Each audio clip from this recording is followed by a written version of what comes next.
اونجا میتونیم اگر تاییدیه‌های فاندامنتالی داشتیم با حجممون، با ریسکمون، با اهرممون بازی کنیم.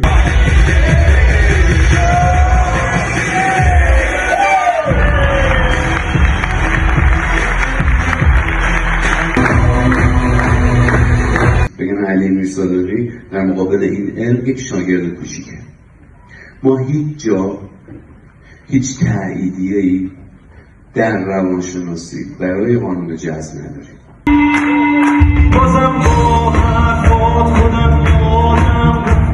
قصه عشقمونو با موهات میبافم، تو رو هم میکنی وقتی کلافم، نموشی منو هم وقتی بیاسا